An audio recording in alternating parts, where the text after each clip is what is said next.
If you like big steaks that are juicy and tender, then this might be the recipe you're looking for. Big thanks to Borniak Smokers for sponsoring this video. When I am talking about juicy and tender steaks, I'm thinking about thick steaks, because they will end up the most succulent and flavorful steaks. Of course, I'm talking about a ribeye, but what about a ribeye on the bone? And even better, the tomahawk version of it. Look at this beauty. This is going to be tasty. If I'm looking for a tasty steak, there are a couple of things that I'm looking for. With a tomahawk like this, I want it to be at least 2 fingers thick. Now this is 2.5 fingers, and that's going to work for me. So that's perfect. Now the second thing that I'm looking for is the redness of the meat.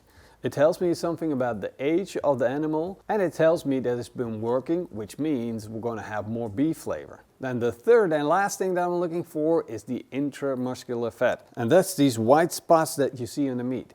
Those are going to make the steak taste even better. Fat means flavor and juiciness. To make the flavors of the steak really pop, I'm going to add as much flavor to it as I can. I want this to be a real special steak. Now, of course, you can just put some salt and pepper on the steak, or you can go all in and flavorize this steak to the max.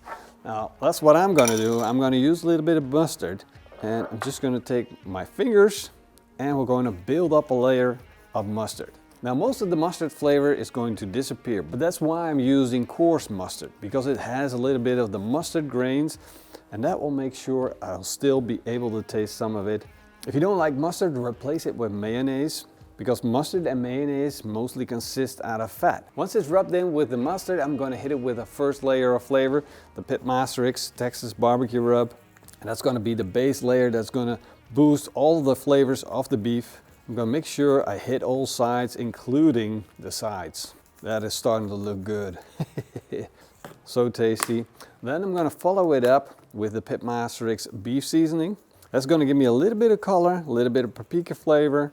It's going to really make the steak pop. And watch how you can still see through the seasoning. So I'm not over seasoning, and I still need some of that steak to be exposed so we can actually get some smoke flavor to penetrate into the meat. I'm going to hang it up with a little bit of butcher's twine. You can drill a hole through this if you want to, or you can just tie it up. Just going to put a noose around it, and then one of those nooses that tie themselves. And the harder you pull on it, it's almost like a snare. The harder you pull on it, the tighter it gets. And that's the way it's going to be. The next step is to hang the steak in a smoker. Now, this is the Borniak smoker, and it kind of mimics the old European smokehouses. We used to have these everywhere. You could just bring your meats and bring your fish, and you would just hang it up in a smokehouse, and they would have a fire opposite of where the meat was hanging, and then you would slowly smoke whatever you had so you can preserve it for a long time. Now, we don't preserve it anymore because this is going to be my dinner, but we do like the flavor profile. And that's why I'm going to hang it up in this Borniak smoker.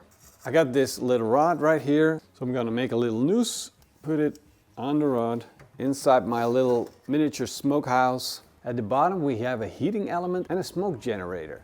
I'm just going to close this door, switch on the smoker, set it to smoke at the temperature that I want it to be at, and I want it to be at around 110 degrees Celsius. That's going to give me plenty of time to get smoke on. Now I have the temperature, I'm also going to switch on the smoker box. And since this is going to be a flavorful steak, I'm going to put in some cherry wood chips, just loading up that hopper. And that's going to give me a lot of delicious smoke flavor on this steak. Another thing that I like to do is make like a basting sauce, but then for a steak. You know, chefs cook their steaks in a cast iron pan and they just scoop it with butter. Well, it's going to be something like that, but then for pitmasters. So first I'm going to chop some chives, then some parsley,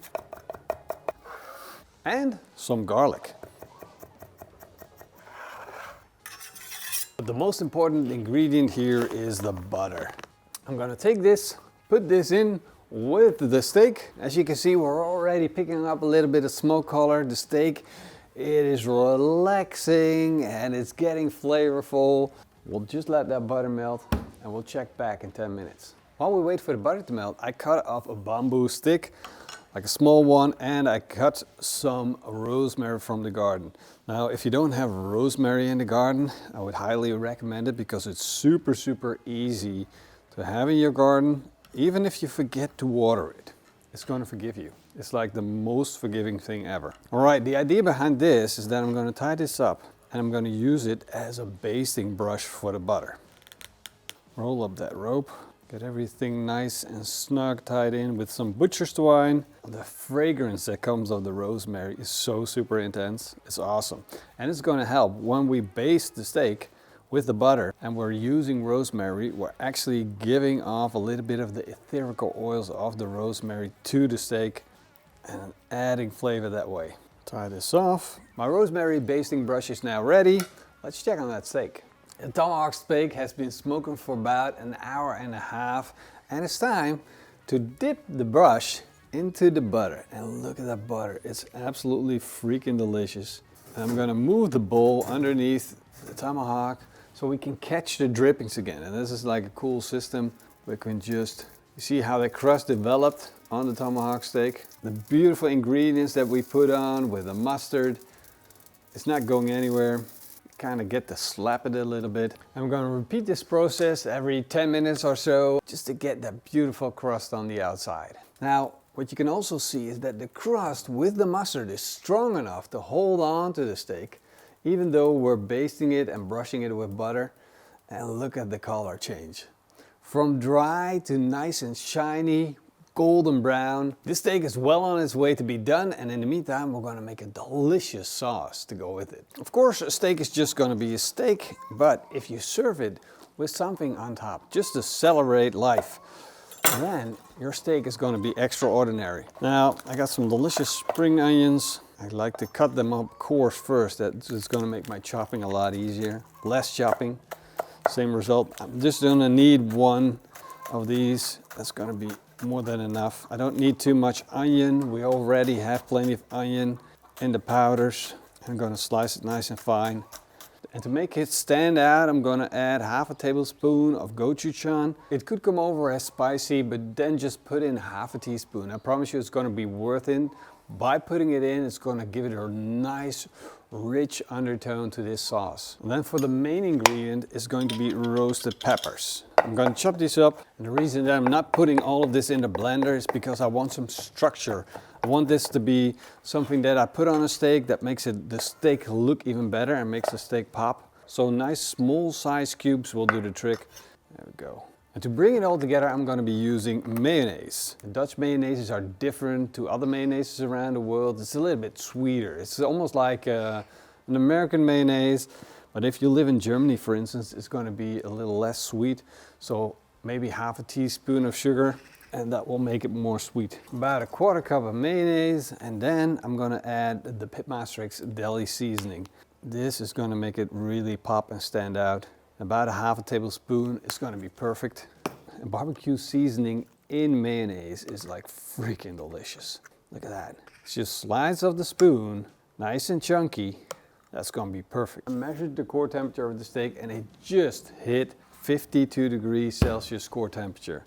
Time to take this off. Now this has been smoking at a temperature of 110 degrees Celsius, which means it doesn't need much resting. But I'm still going to let this rest, but just for about 10 minutes or so. Because normally when you're resting, you want the fast cooking to stop. When you grilled it, when you cooked it for a long time at high temperatures, like roasting temperatures, you need the cooking to stop, and that's why you stop ahead of time, maybe at 50 degrees Celsius, and then it shoots over to 52, 54. But now we're going slow. We haven't seared this because we already have a beautiful golden crust.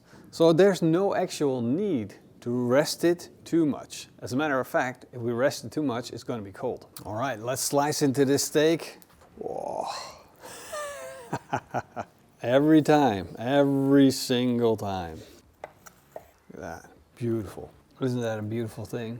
We got the smoke color, we got that beautiful beef color. Build it up. I'm going to keep the butcher's twine on so you can actually see that it's a hung steak. Now I'm going to take one of these rosemary twigs, put that in the center, right there. A little bit more of that beautiful butter, drip it on. Oh, some of that sauce. You know this is going to be good. It's going to be one tasty meal. Dress it up properly. And look at that. Isn't that beautiful? Let's give this a try. Whoa. You know this is gonna be good, right? Wow. First thing that I tasted was the beef flavor, then the crust. With all the herbs on it, it is outstanding. Again, with the butter on top of it, basting it, making it golden brown and giving it that delicious color. And finished off with a sauce. Now that sauce is a bit spicy, but it's really, really tasty. Especially when you have a little bit on your steak, it's just gonna boost the whole experience of this steak. This is delicious. And I need you to give it a try. The recipe is on our website. Go check it out, PITMASTERX.com. Seasoning is at shop.pitmasterx.com. And if you want to learn more about the Borniak smoker, links are down below. See you guys in the next video.